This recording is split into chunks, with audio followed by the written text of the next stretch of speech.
El rancho que nadie quiso, hasta que valió millones. Hay cosas en la vida que no se olvidan. Aunque pasen los años, aunque el viento se lleve las palabras y el tiempo se empeñe en borrar las huellas. Hay silencios que pesan más que las palabras, miradas que duelen más que los gritos, y hay momentos en los que una descubre quién está realmente a su lado y quién solo estuvo esperando el momento indicado para sacar provecho. Yo tardé casi 70 años en entender eso, y cuando lo hice, ya nada volvió a ser igual. Me llamo Estela. Tengo 74 años. Y esta es la historia de cómo mis propios hijos intentaron arrebatarme lo único que me quedaba en esta vida, sin saber que yo ya había tomado una decisión que cambiaría todo para siempre. Lo que voy a contarles no es fácil de decir, porque implica reconocer errores que cometí durante décadas, heridas que dejé abiertas pensando que así era el amor de madre, y silencios que guardé creyendo que era lo correcto, cuando en realidad solo estaba permitiendo que me pisotearan una y otra vez. Durante más de 40 años viví sola en el rancho San Vicente, una propiedad vieja y polvorienta que heredé de mi padre cuando él murió, allá por los años 80. Era un lugar olvidado por Dios y por los hombres, o al menos eso es lo que todos pensaban. Las paredes de adobe se desmoronaban lentamente bajo el peso del tiempo.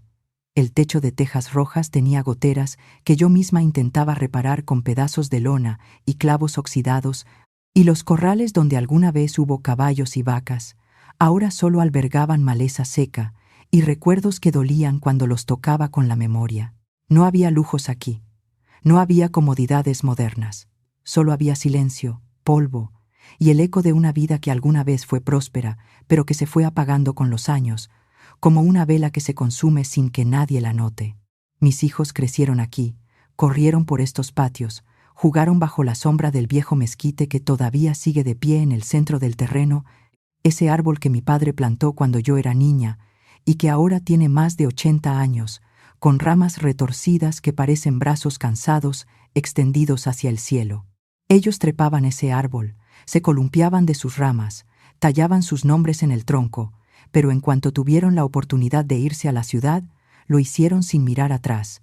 Y yo me quedé sola, cuidando este pedazo de tierra que nadie más quería, aferrada a los recuerdos de mi esposo muerto, de mis padres, de una época en la que esta casa estuvo llena de risas y no de vacío. Tengo 3 hijos. Roberto, el mayor, se fue a vivir a Monterrey hace más de 20 años. Trabaja en una empresa de construcción. Tiene una esposa que apenas me dirige la palabra cuando me ve, y 2 hijos adolescentes que no saben ni cómo me llamó. La última vez que vinieron, los nietos se quedaron en el auto con sus teléfonos, ni siquiera bajaron a saludarme. Y cuando le pregunté a Roberto por qué no entraban, me dijo con una sonrisa forzada que hacía mucho calor y que preferían quedarse con el aire acondicionado encendido. Luego está Claudia, mi única hija, que vive en Guadalajara con su marido y sus 3 niños. Ella siempre fue la más distante, la más fría, la que desde niña parecía molesta por haber nacido en un rancho en lugar de en una ciudad. Recuerdo que cuando tenía 15 años me dijo que odiaba este lugar, que odiaba el polvo, el silencio, la falta de vecinos, y que apenas pudiera se iría y nunca volvería. Cumplió su palabra. Se fue a los 18, y desde entonces las visitas se hicieron cada vez más escasas, hasta convertirse en apariciones fugaces una vez al año, si acaso. Y finalmente está Jorge, el menor, que se quedó más cerca, en San Luis Potosí, pero que igual que los otros, solo me llamaba cuando necesitaba dinero o cuando quería que le firmara algún papel para algún trámite que nunca me explicaba bien. Jorge siempre fue mi debilidad, mi niño pequeño, el que nació cuando yo ya pensaba que no tendría más hijos, y tal vez por eso fui más blanda con él, más permisiva, y él aprendió a aprovecharse de eso desde muy joven. Durante años, yo acepté ese abandono como algo natural. Pensé que así eran las cosas, que los hijos crecen y se van, que es normal que construyan sus vidas lejos de sus padres. Pero con el tiempo, ese abandono dejó de doler como una herida abierta y se convirtió en algo peor, en una costumbre, en una realidad que yo misma empecé a normalizar, como si no mereciera nada mejor. Me acostumbré a comer sola, a celebrar mi cumpleaños sola, a pasar las Navidades viendo la televisión con las gallinas como única compañía. Me acostumbré a que el teléfono no sonara durante semanas, a que las cartas no llegaran, a que los únicos visitantes fueran el cartero una vez por semana y el señor que venía a venderme gas cada mes. Me acostumbré a ser invisible, a no importar, a existir en los márgenes de las vidas de mis propios hijos como un personaje secundario en una historia donde ellos eran los protagonistas y yo apenas una nota al pie de página. Las visitas eran escasas, casi inexistentes. Tal vez venían una vez al año, por Navidad o por mi cumpleaños, y cuando lo hacían, siempre había prisa. Siempre había una excusa para irse temprano. Roberto llegaba con su camioneta reluciente, miraba el rancho con desprecio apenas disimulado y me decía cosas como: «Mamá, deberías vender esto y venirte a vivir con nosotros. Esto ya no tiene sentido. Esto no vale nada». Pero cuando yo le preguntaba si realmente podía irme a vivir con él, si había espacio para mí en su casa, su respuesta siempre era vaga. Algo como: «Bueno, tendríamos que ver. Por ahora no tenemos una habitación extra, pero ya veremos, ya veremos». Claudia, por su parte, ni siquiera se molestaba en entrar a la casa. Se quedaba afuera, revisando su teléfono, esperando a que pasara el tiempo suficiente para poder irse sin sentirse culpable. Una vez le pedí que me ayudara a mover un mueble pesado que necesitaba cambiar de lugar, y me dijo que no podía porque se acababa de hacer las uñas y no quería arruinárselas. Esa imagen se me quedó grabada. Mi hija, con sus uñas perfectamente pintadas de rojo, mirándome como si mi petición fuera el colmo del atrevimiento. Y Jorge, el menor, el que yo siempre pensé que tenía un corazón más noble, era el que más me pedía. Siempre necesitaba dinero para algo. Siempre tenía algún problema que yo debía resolver. Y yo, como la tonta que fui durante tanto tiempo, siempre le daba lo poco que tenía, aunque eso significara quedarme sin nada para mí misma. Hubo meses en los que me quedé sin poder comprar mis medicinas, porque le había dado el dinero a Jorge para que pagara no sé qué deuda urgente que, según él, no podía esperar. Pero yo no me quejaba, no les reclamaba, no les decía lo sola que me sentía, lo duro que era levantarme cada mañana en esta casa vacía, cocinar para una sola persona, hablarle a las gallinas porque no había nadie más con quien conversar. No les decía que había noches en las que me quedaba despierta mirando el techo, preguntándome en qué momento había dejado de importarles, en qué momento me había convertido en una carga, en un estorbo, en alguien a quien visitar solo por obligación. Yo guardaba silencio, porque pensaba que así debía ser, que así era el amor de madre, incondicional, silencioso, sin esperar nada a cambio. Pero había algo dentro de mí, una pequeña voz que cada vez sonaba más fuerte, que me decía que esto no estaba bien, que yo merecía algo mejor, que mis hijos no tenían derecho a tratarme como si fuera invisible. Esa voz empezó como un susurro tímido, pero con los años se fue haciendo más insistente, más clara, hasta que llegó el día en que ya no pude ignorarla. Recuerdo con claridad el último cumpleaños que pasé antes de que todo cambiara. Cumplí 73 años un día de julio, uno de esos días insoportablemente calurosos en los que hasta el aire parece estar quieto, esperando algo. Me desperté temprano, como siempre, y me preparé un café sentada en la cocina, mirando por la ventana hacia el patio donde las gallinas ya estaban despiertas, picoteando la tierra seca. Esperé todo el día alguna llamada, algún mensaje, alguna señal de que mis hijos se acordaban de mí. El teléfono no sonó. A las 8 de la noche, cuando ya había perdido toda esperanza, Roberto me llamó. Me dijo: «Feliz cumpleaños, mamá», con una voz que sonaba distraída, como si estuviera haciendo otra cosa al mismo tiempo. Le di las gracias. Intenté conversar un poco, preguntarle cómo estaba, pero me cortó diciendo que tenía una junta y que me llamaría después. Nunca lo hizo. Claudia me mandó un mensaje de texto a las 11 de la noche, solo 3 palabras. «Feliz cumpleaños, mamá», sin signos de puntuación, sin nada más. Y Jorge ni siquiera se acordó.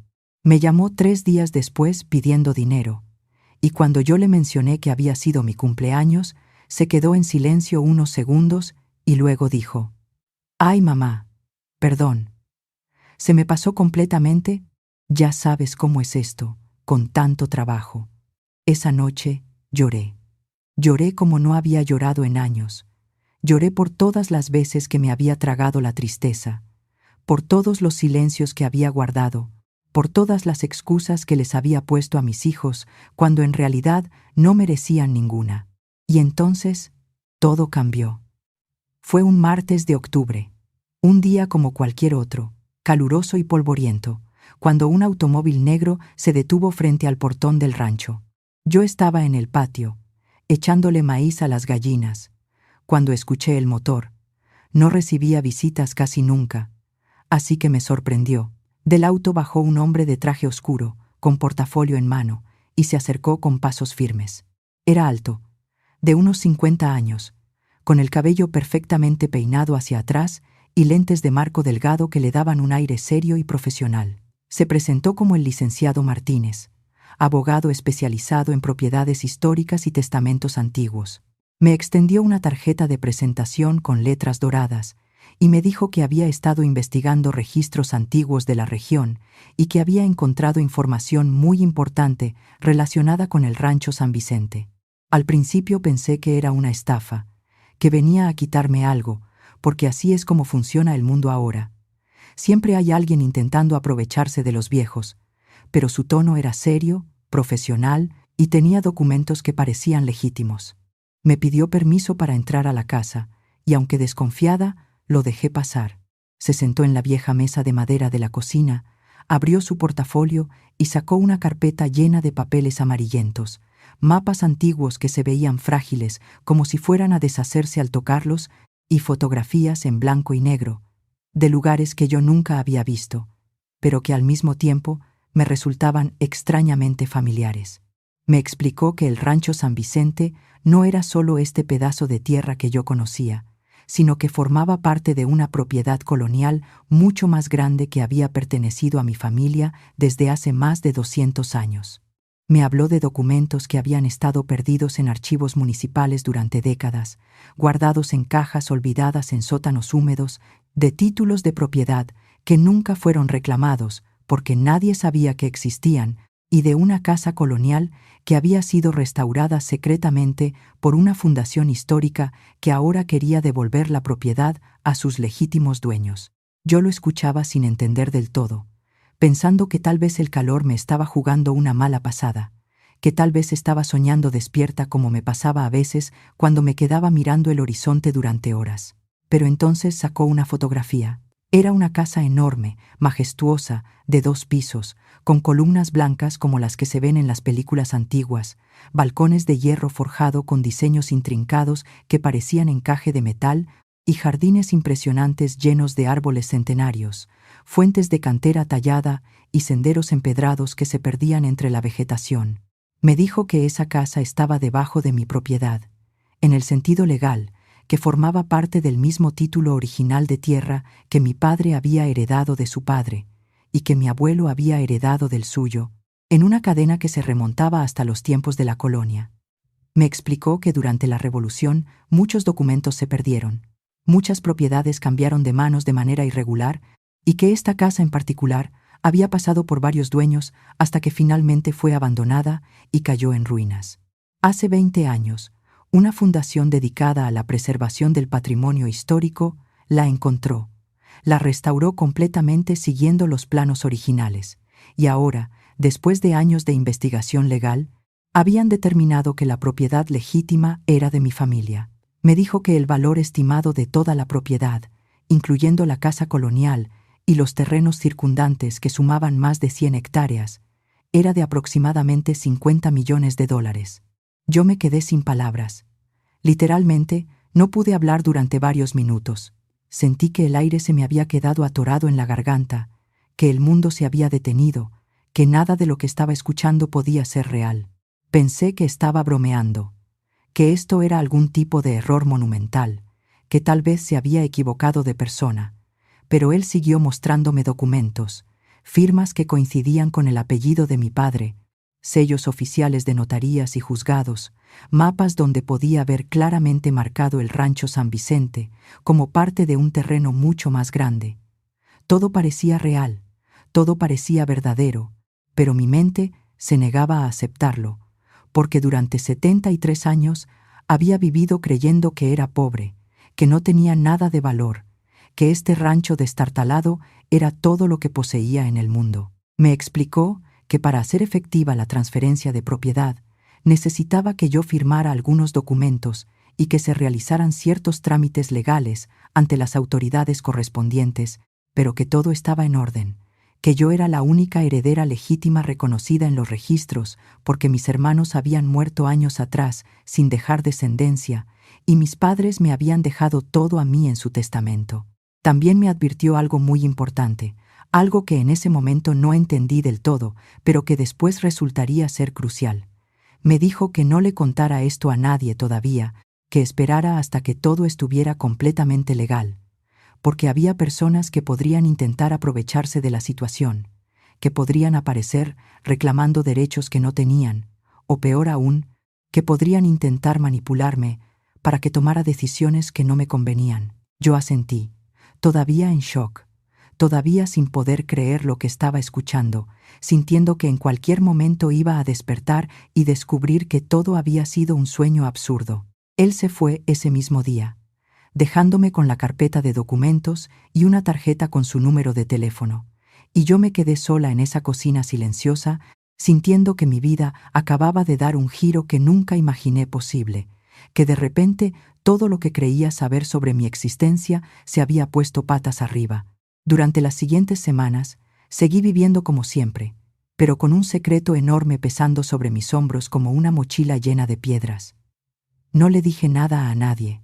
Seguí alimentando a las gallinas, regando las pocas plantas que tenía en macetas de barro agrietadas, limpiando el polvo que se acumulaba en los muebles viejos, barriendo el patio todas las mañanas, aunque el viento volvía a llenarlo de hojas secas por la tarde, pero por dentro todo había cambiado. Empecé a pensar en mis hijos, en cómo reaccionarían cuando se enteraran, en si esto cambiaría algo entre nosotros. Una parte de mí, esa parte ingenua que todavía guardaba esperanza a pesar de todo, quería creer que sí, que tal vez esto sería una oportunidad para acercarnos de nuevo, para que volvieran a verme no solo como una vieja en un rancho polvoriento, sino como su madre, como alguien que merecía su amor y su respeto, sin importar cuánto dinero tuviera o dejara de tener. Imaginé escenas en mi cabeza, como si fueran películas, donde les contaba la noticia y ellos reaccionaban con alegría genuina. Me abrazaban, lloraban conmigo y me decían que lo importante no era el dinero, sino que podríamos estar juntos de nuevo. Pero otra parte de mí, esa voz que había estado creciendo en mi interior durante años, esa voz que ya no podía ignorar, me decía que debía tener cuidado, que debía esperar y observar antes de tomar cualquier decisión, que debía protegerme porque tal vez, solo tal vez, la reacción de mis hijos no sería la que yo quería imaginar. Y entonces, como si el universo hubiera querido ponerme a prueba de la manera más cruel posible, todo salió a la luz. No sé cómo se enteraron, nunca pude confirmarlo con certeza, pero sospecho que alguien en el pueblo escuchó algo, tal vez algún empleado de la notaría que comentó el caso en alguna cantina, o tal vez el mismo licenciado Martínez mencionó algo sin darse cuenta, o quizás simplemente fue uno de esos misterios de pueblo donde las noticias viajan más rápido que el viento, aunque nadie sepa exactamente cómo. El caso es que, un mes después de la visita del abogado, Roberto me llamó. No era su cumpleaños ni el mío, no era Navidad ni Año Nuevo. No había ninguna razón especial para que me llamara, y eso ya era extraño. Cuando vi su nombre en la pantalla del teléfono, sentí algo raro en el estómago, un presentimiento de que algo estaba por cambiar. Me dijo que había escuchado rumores en el pueblo, que alguien le había comentado que un abogado había estado preguntando por el rancho, visitando archivos municipales, haciendo investigaciones, y que quería saber qué estaba pasando. Su voz sonaba diferente. Tenía una urgencia que nunca antes había escuchado, como si estuviera nervioso o emocionado. No podía distinguir bien cuál de las dos. Yo le dije la verdad, porque nunca he sido buena para mentir, porque toda mi vida he sido una mujer de palabra, directa, sin rodeos. Le conté todo, desde la visita del licenciado Martínez hasta el valor de la propiedad, desde los documentos antiguos hasta la casa colonial restaurada. Hubo un silencio largo al otro lado de la línea, un silencio tan profundo que por un momento pensé que se había cortado la llamada, y luego su voz cambió completamente. Se puso emocionado, casi eufórico, hablando tan rápido que apenas podía entenderle. Me dijo que esto era increíble, que no podía creerlo, que tenía que ir a verme inmediatamente, que teníamos que hablar de esto en familia, que esto cambiaría todo. Colgó antes de que yo pudiera decir nada más, y yo me quedé sosteniendo el teléfono en la mano, sintiendo que algo importante acababa de comenzar, pero sin saber exactamente qué. En menos de una semana, mis 3 hijos estaban en el rancho, los 3, juntos, algo que no había pasado en más de 10 años. La última vez que los vi a los 3 al mismo tiempo fue en el funeral de mi hermana, y aun entonces apenas se hablaron entre ellos, cada uno llegó y se fue por su lado. Pero ahora llegaron con sus familias, con regalos envueltos en papel brillante, con sonrisas enormes que se les estiraban en la cara como máscaras de carnaval y abrazos que se sentían extraños, forzados, como si estuvieran actuando en una obra de teatro mal ensayada. Roberto trajo una caja de vinos caros, de esas botellas que tienen etiquetas elegantes y nombres en francés que yo no podía pronunciar. Claudia llegó con flores frescas, un ramo enorme de rosas rojas y un pastel de 3 pisos que decía: «Te queremos, mamá», con letras de azúcar rosa. Y Jorge me abrazó tan fuerte que casi me quiebra las costillas, me levantó del suelo como si fuera una niña pequeña, algo que nunca había hecho antes, ni siquiera cuando era joven.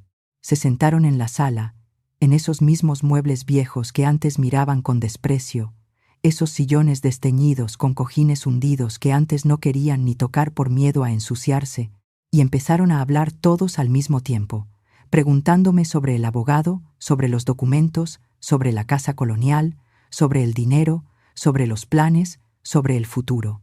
Yo los escuchaba, observándolos con atención, viendo cómo sus ojos brillaban no de amor, sino de codicia, viendo cómo se miraban entre ellos con complicidad, como si ya estuvieran haciendo cálculos mentales de cuánto les tocaría a cada uno. Durante los días siguientes, se quedaron en el rancho. Limpiaron habitaciones que llevaban años sin uso, sacudieron el polvo de los cuadros viejos que colgaban torcidos en las paredes, barrieron los pisos de ladrillo hasta dejarlos brillantes, cocinaron platillos elaborados que nunca antes se habían molestado en preparar para mí.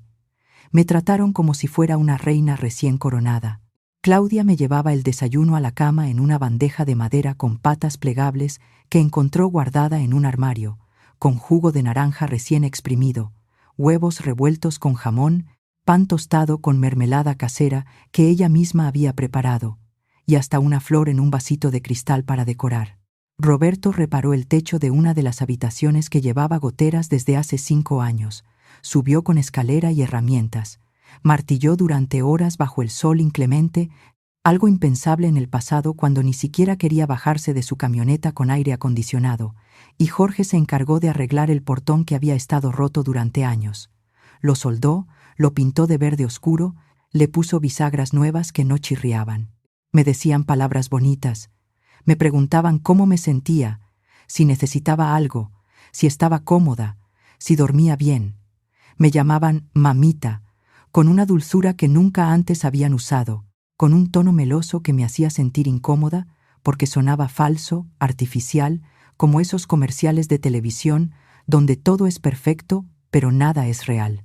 Y yo, por un momento, por un brevísimo momento de debilidad, quise creer que esto era real, que tal vez el dinero no importaba, que tal vez solo necesitaban una razón para volver a acercarse a mí, que tal vez esto era el inicio de una nueva etapa en nuestra relación, donde finalmente podríamos ser una familia de verdad.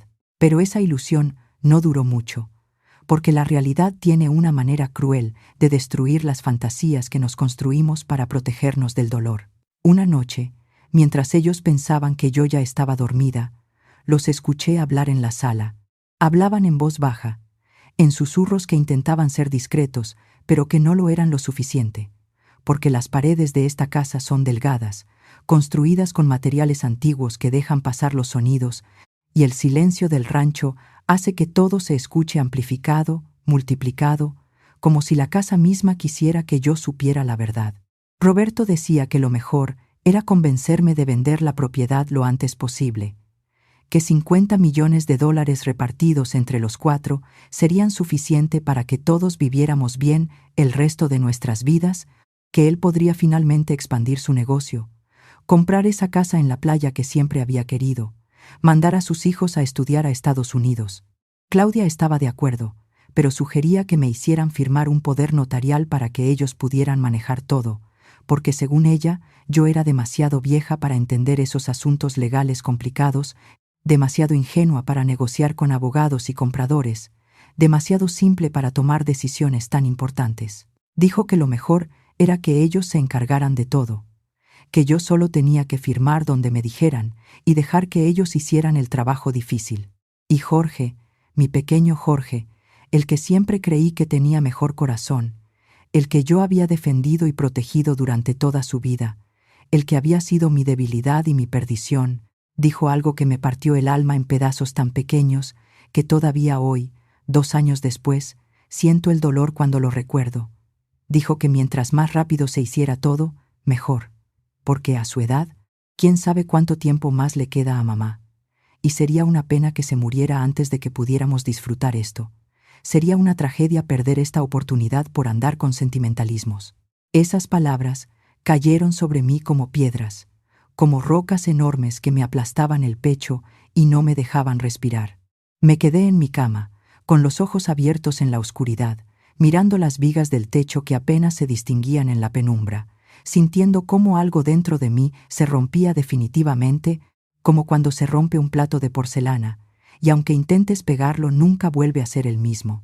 No era tristeza lo que sentía, tampoco era rabia pura, era algo más complejo, más profundo, una mezcla de desilusión, dolor y una claridad fría y dolorosa que me atravesaba como un cuchillo de hielo. Era la certeza absoluta de que para mis hijos yo no era su madre, no era la mujer que los había parido, que los había criado, que había sacrificado su juventud y su salud para darles una vida mejor. Yo era solo un obstáculo entre ellos y el dinero, un trámite que había que resolver, una firma que había que conseguir. Y en ese momento, acostada en la oscuridad de mi habitación, escuchando sus voces conspirando en la sala, tomé una decisión. No iba a dejar que me usaran. No iba a permitir que se aprovecharan de mí. Iba a hacer algo que nunca antes había hecho en mi vida. Iba a defenderme, iba a proteger lo mío, y sobre todo, iba a enseñarles una lección que nunca olvidarían, aunque eso significara romper para siempre los últimos hilos que todavía nos unían como familia. Al día siguiente, actué como si nada hubiera pasado.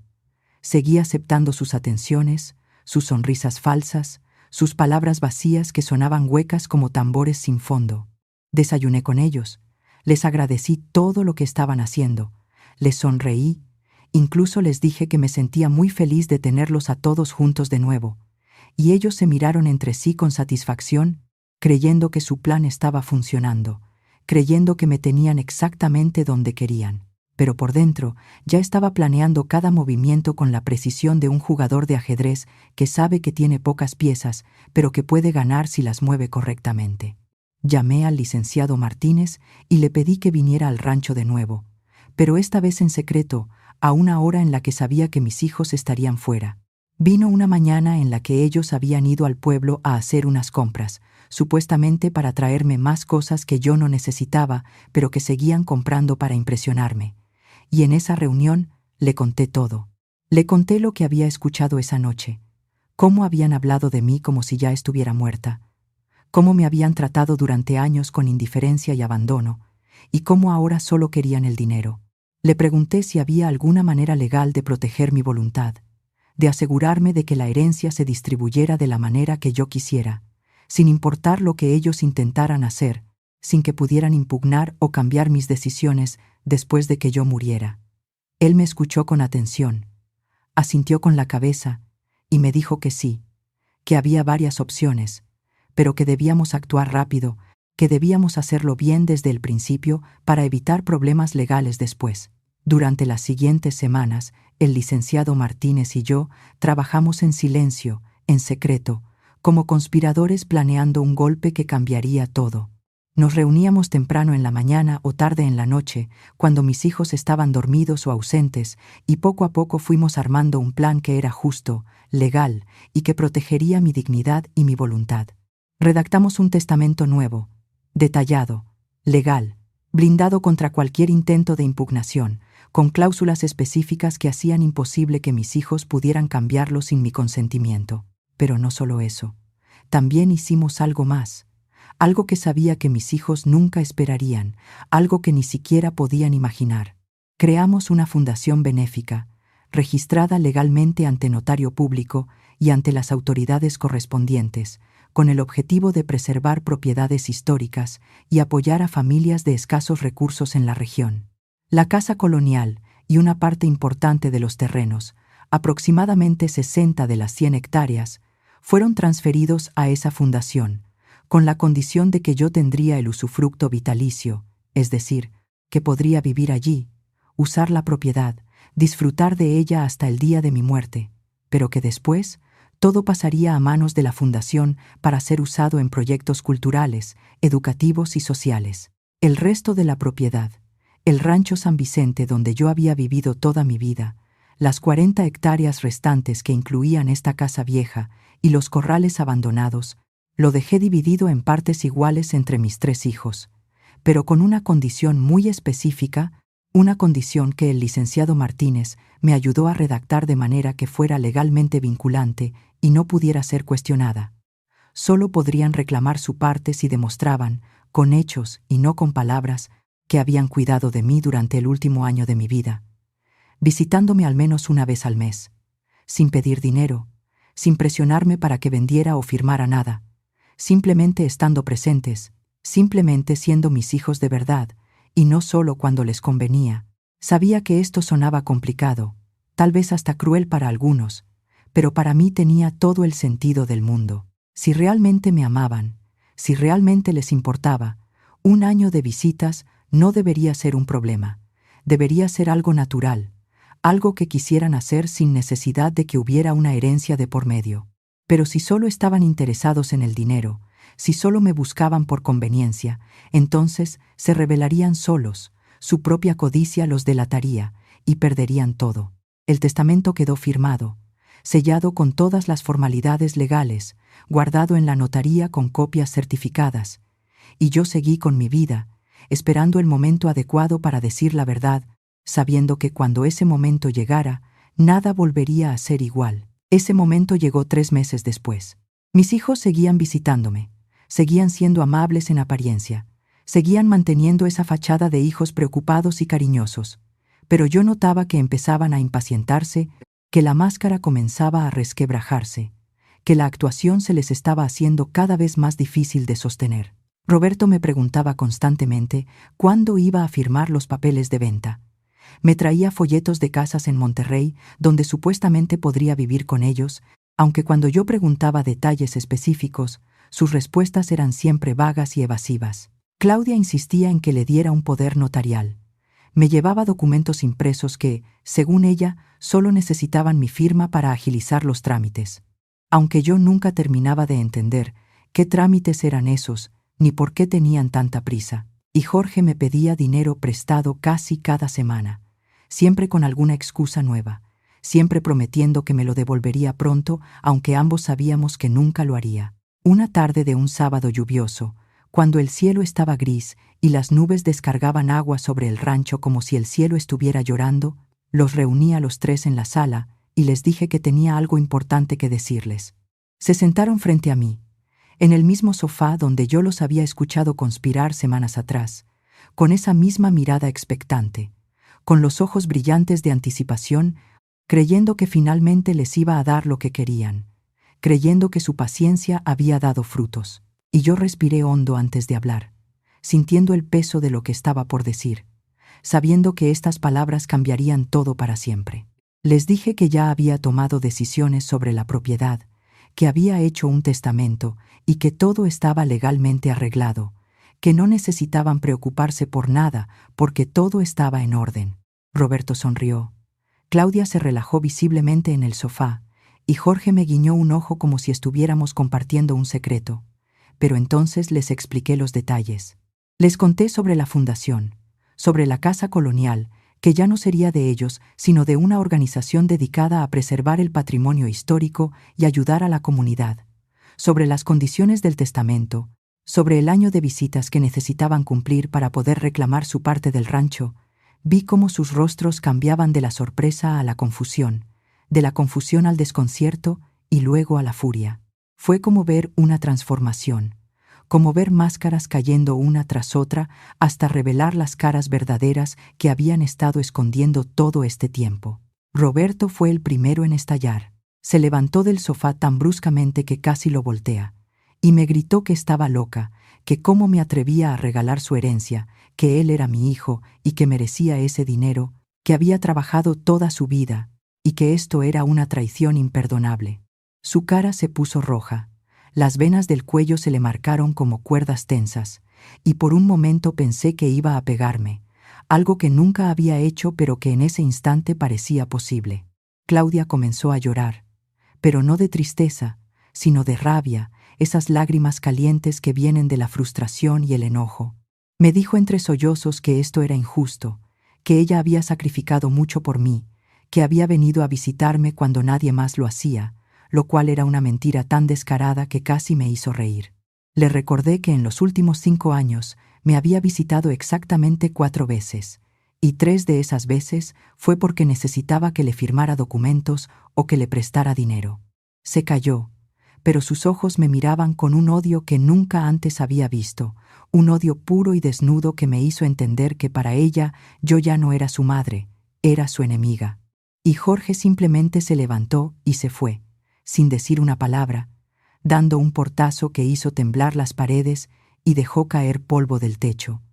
Un portazo que sonó como un disparo en el silencio del rancho, como el punto final de una relación que acababa de morir. Esa noche me quedé sola de nuevo.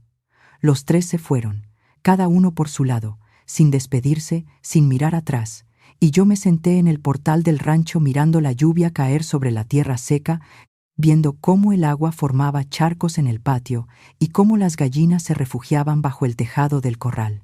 Pero esta vez el silencio no me dolía. Esta vez sentía algo diferente. Sentía paz. Sentía que por primera vez en muchos años, tal vez en toda mi vida, había tomado una decisión por mí misma, una decisión que protegía mi dignidad, mi voluntad, y que además le daba un propósito real a esa fortuna inesperada. La casa colonial, ese lugar hermoso que nunca llegué a conocer en persona en ese momento, pero que después visité y me dejó sin aliento con su belleza, se convertiría en un museo, en un espacio cultural donde la gente podría aprender sobre la historia de la región, donde se darían clases de arte y música para niños de familias pobres, donde se preservaría la memoria de todos los que habían vivido en estas tierras antes que yo. Y eso me parecía infinitamente más valioso que darles $50 millones a 3 personas que solo los iban a desperdiciar en lujos innecesarios, sin apreciar realmente lo que significaba ese dinero, sin entender el peso de la historia que cargaba. Los meses siguientes fueron difíciles, más difíciles de lo que había imaginado. Mis hijos intentaron impugnar el testamento, contrataron abogados caros con trajes aún más caros. Presentaron demandas alegando que yo no estaba en mis cabales cuando firmé los documentos, que había sido manipulada por el licenciado Martínez, que estaba senil y no entendía lo que estaba haciendo. Me amenazaron. Me dijeron cosas horribles por teléfono, mensajes de texto llenos de insultos que yo leía con el corazón partido, pero con la determinación intacta. Roberto me llamó egoísta, me dijo que era una mala madre, que él jamás le haría algo así a sus hijos, que yo no merecía ser llamada madre. Claudia me dijo que me odiaba, que nunca me perdonaría, que había arruinado su vida y la de sus hijos, que esperaba que me sintiera orgullosa de lo que había hecho. Y Jorge simplemente dejó de hablarme por completo, bloqueó mi número de teléfono, me eliminó de todas las redes sociales donde alguna vez me había agregado solo por compromiso, como si yo hubiera dejado de existir para él, como si nunca hubiera sido su madre, como si todos esos años de cuidados y sacrificios se hubieran borrado de un plumazo. Pero el testamento estaba bien hecho. Era legal en todos los sentidos, blindado contra cualquier tipo de impugnación porque el licenciado Martínez era un profesional que sabía exactamente lo que hacía. Había grabaciones de nuestras conversaciones donde yo explicaba claramente mis razones y mis decisiones. Había evaluaciones médicas que demostraban que yo estaba perfectamente lúcida y capaz de tomar mis propias decisiones. Había testigos que habían presenciado la firma del testamento. Todo estaba en orden de una manera tan meticulosa que los abogados de mis hijos no pudieron hacer absolutamente nada. Con el tiempo, después de gastar miles de dólares en honorarios legales y perder cada una de las batallas en los tribunales, se cansaron de pelear y cada uno siguió con su vida, sin volver a visitarme, sin volver a llamarme, como si yo hubiera muerto para ellos. Y tal vez, en cierto sentido, así fue. La madre que ellos conocían, la que siempre cedía, la que siempre daba sin esperar nada, la que se dejaba pisotear y menospreciar sin quejarse, esa madre ya no existía. Había muerto el día que escuché sus conversaciones en la sala, el día que entendí que para ellos yo solo era un medio para conseguir dinero. Ahora era otra persona, alguien que había aprendido a ponerse límites, a defenderse, a no dejarse pisotear. Alguien que finalmente había encontrado su propia voz después de 70 años de silencio. Han pasado 2 años desde entonces. Yo sigo viviendo en el Rancho San Vicente, aunque ahora también tengo acceso a la casa colonial, gracias al usufructo vitalicio que quedó establecido en los documentos de la fundación. Voy allá de vez en cuando. A veces me quedo varios días. Camino por sus pasillos llenos de historia, donde puedo sentir el eco de las generaciones que vivieron allí antes que yo. Me siento en sus jardines, bajo la sombra de árboles centenarios que han visto pasar más de 200 años. Contemplo las fuentes de cantera tallada, donde el agua cae con un sonido que me tranquiliza el alma, y pienso en todo lo que ha pasado, en todas las decisiones que tomé, en todos los caminos que pude haber seguido pero no seguí. La fundación está funcionando bien, mejor de lo que imaginé. Ha ayudado a restaurar otras propiedades antiguas que estaban en ruinas. Ha dado becas a estudiantes de escasos recursos para que estudien carreras relacionadas con historia y preservación cultural. Ha organizado eventos culturales que han atraído a miles de personas de toda la región. Ha creado empleos para gente del pueblo que ahora trabaja como guías, jardineros, restauradores, y yo me siento orgullosa de eso, profundamente orgullosa de saber que mi decisión tuvo un impacto positivo más allá de mi pequeño mundo, que ayudó a crear algo que va a durar mucho más tiempo que yo, que va a beneficiar a generaciones futuras que ni siquiera han nacido todavía. Mis hijos nunca volvieron. A veces pienso en ellos, me pregunto cómo estarán, si habrán reflexionado sobre lo que pasó, si alguna vez entenderán por qué hice lo que hice, si en algún momento de sus vidas se darán cuenta de que lo que perdieron no fue dinero, sino la oportunidad de tener una verdadera relación con su madre en los últimos años de su vida. A veces, en las noches cuando no puedo dormir, me pregunto si fui demasiado dura, si debía haber sido más comprensiva, si debía haberles dado otra oportunidad a pesar de todo. Pero luego recuerdo sus palabras esa noche. Recuerdo cómo hablaban de mí como si ya estuviera muerta, como si fuera un obstáculo que había que remover, y entonces sé que tomé la decisión correcta. Pero no los busco, no los llamo, no intento reconciliarme con ellos porque aprendí que el amor no se mendiga, que el respeto no se ruega, y que la familia verdadera no es la que comparte tu sangre, sino la que está presente en los momentos difíciles, sin esperar nada a cambio, sin condiciones, sin cálculos de cuánto van a recibir cuando te mueras. Hay quienes me han criticado por lo que hice. Hay vecinos en el pueblo que dicen que fui demasiado dura, que los hijos siempre serán hijos y que debí perdonarlos, que la sangre es más espesa que el agua y que al final del día la familia es lo más importante. Hay quien dice que me voy a arrepentir cuando esté en mi lecho de muerte y me dé cuenta de que voy a morir sola, sin mis hijos a mi lado, pero yo no me arrepiento.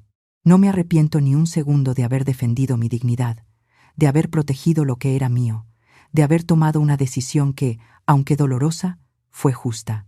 Porque al final, lo que me dejó mi padre no era solo un rancho viejo o una casa colonial valiosa, era un legado, una historia que se remontaba a más de 200 años, algo que merecía ser respetado y preservado, no vendido al mejor postor por 3 personas que solo veían números y no recuerdos, que solo pensaban en lo que podían comprar y no en lo que estaban destruyendo. A veces, en las noches silenciosas, me siento en el portal del rancho como lo hago esta noche, miro las estrellas que brillan en el cielo oscuro del campo, donde no hay contaminación lumínica, y se pueden ver millones de puntos de luz, y pienso en mi esposo que murió hace 20 años, en mis padres que se fueron hace aún más tiempo, en mis abuelos que nunca conocí, pero cuyas historias me contaba mi padre cuando yo era niña, en todas las personas que amaron esta tierra antes que yo, que la trabajaron, que la defendieron, que la preservaron para que llegara hasta mí. Y siento que hice lo correcto. Siento que ellos estarían orgullosos de mí, de que no dejé que esta propiedad se perdiera, de que no permití que se convirtiera en un simple negocio inmobiliario donde construirían fraccionamientos o centros comerciales sin alma. Porque no se trata del dinero, nunca se trató de eso. Se trata de la dignidad, del respeto, de no permitir que nadie, ni siquiera tus propios hijos, te conviertan en algo que no eres, en un simple medio para alcanzar sus propios fines egoístas. También he encontrado una paz que nunca antes conocí, una paz que viene de saber que tomé mis propias decisiones, que me defendí, que no me dejé manipular. He hecho amigos en el pueblo que me visitan de verdad, sin segundas intenciones, que vienen a tomar café conmigo por las tardes, que me ayudan cuando necesito algo sin que tenga que pedírselos, que se preocupan por mí de una manera genuina que mis propios hijos nunca mostraron. He conocido a los jóvenes que reciben becas de la fundación. He visto sus ojos brillar de ilusión y gratitud. He escuchado sus historias de superación y eso me llena el corazón de una manera que el dinero nunca podría hacer. He visto cómo la Casa Colonial se ha convertido en un punto de referencia cultural en la región, cómo llegan visitantes de otros estados y hasta de otros países para conocerla, cómo los niños del pueblo van allá los fines de semana a tomar clases de música y pintura, y saber que todo eso existe, porque yo tomé una decisión valiente, me hace sentir que mi vida tuvo un propósito más grande de lo que imaginé. Esta es mi historia. La historia de una mujer que durante décadas fue invisible para sus hijos, que aceptó el abandono y la indiferencia como algo normal, pero que un día despertó y decidió que merecía algo mejor. No sé si tomé la mejor decisión, no sé si en el futuro me arrepentiré cuando llegue el final y me encuentre sola en esta casa, pero sé que hice lo que sentí correcto en mi corazón, y eso, al final del día, es lo único que realmente importa. Hice lo que tenía que hacer para proteger mi dignidad, para honrar la memoria de mi familia y para crear algo que trascendiera más allá de mí misma. Y si tuviera que volver a hacerlo, tomaría exactamente las mismas decisiones, porque aprendí que a veces el amor más grande que te puedes dar a ti mismo es el amor propio, es la capacidad de decir no más, cuando alguien te está lastimando, aunque ese alguien sea tu propia sangre. Aprendí que ser madre no significa ser un tapete donde todos se limpian los pies, no significa dar sin límites hasta quedarte vacía, no significa sacrificarse hasta desaparecer. Ser madre también es enseñar con el ejemplo, es mostrar que la dignidad no se negocia, es demostrar que el respeto se gana y no se regala. Ahora quiero saber algo. Si estuvieras en mi lugar, ¿qué habrías hecho tú?